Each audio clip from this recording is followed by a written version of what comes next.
this is Mrs. Johnson talking to you about the Life in Canada pages from your North America BOK. The first section or article was about the U.S.-Canada border. The first question asks, how long is the border between Canada and the United States? It is more than 5,000 miles in length. Number 2, what does the term undefended border mean? And you may need to use a dictionary for help. The word undefended means that we do not protect the borders. It is not defended. Number 3, how much trade passes through the United States-Canadian border every day in dollars? About $2 billion of trade passes through the U.S.-Canadian border each day. Number 4, what percent of Canada's imported goods come from the United States? Approximately 70% of Canada's imported goods come from the United States. The second article was about steps toward unity. Number 1, a long time ago, what country claimed the land of Canada? The British claimed the land of Canada. Number 2, who approved a plan which allowed Canada to become an independent country and when? The government under Queen Victoria approved the plan to become independent on July 1st, 1867.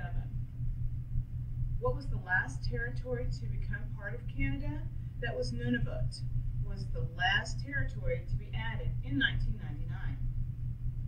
Number 4, when was Canada recognized as an independent country by Great Britain? In 1931, Great Britain recognized Canada as its own independent country. Native Canadians. What are 3 groups of people who are native to Canada? They are the Inuit, the First Nations, and the Métis are native to Canada. Number 2, which group lives in Canada's Arctic and subarctic regions and has been commonly called Eskimos?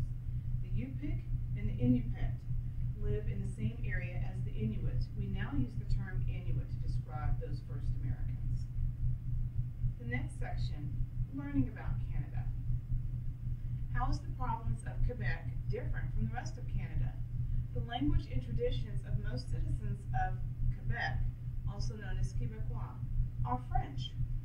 Number 2, how did Quebec get its name? The word Quebec comes from the Algonquin word, which means where the river runs. I think is what I'm saying. Yes, I'm sorry, babies. It's a little hard for me to read that from this distance. Number 3, what does it mean to have 2 official languages?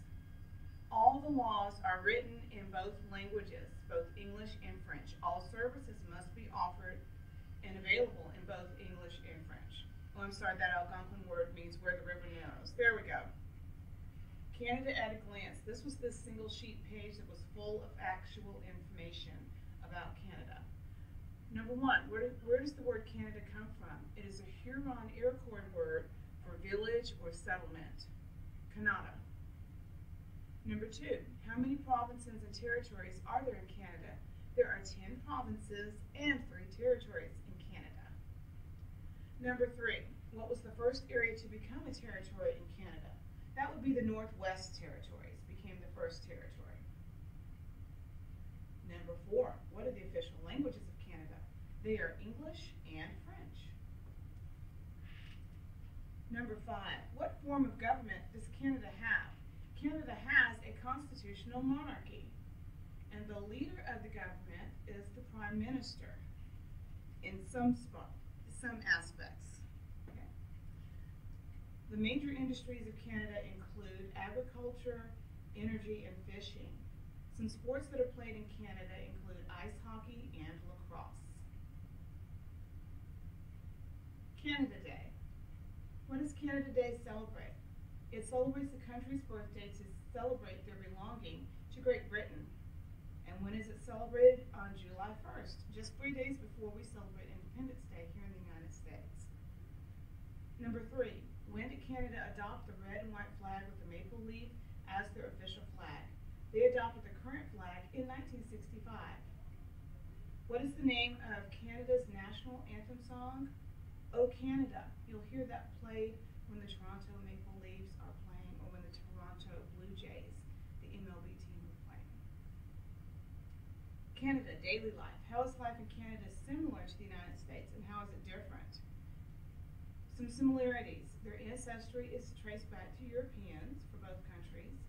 The living standards are similar, and most people live in urban areas. Some differences. The English and French are the two languages of Canada that are officially spoken. The Inuit art, and when you look at the totem poles, you will see how fabulous it is. And then scientific settlements in Arctic Canada. Okay, Canada, a global village. What city was expected to be the world's most multicultural city by 2006?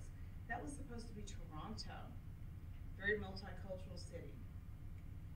Number 2, other than French and English, how many languages are spoken in Canada? There are at least 80 other languages. Canada's official head of state is the Queen, and at this point it is Her Majesty Queen Elizabeth II. And why? She is still recognized as the head of state. Number 4, the current Prime Minister of Canada is Justin Trudeau. Number 5, the population of Canada is about 31 million people. And so how does that compare to the U.S.'s population? That is roughly 11% of the U.S. population. That's all. Hope this helped. Thank you.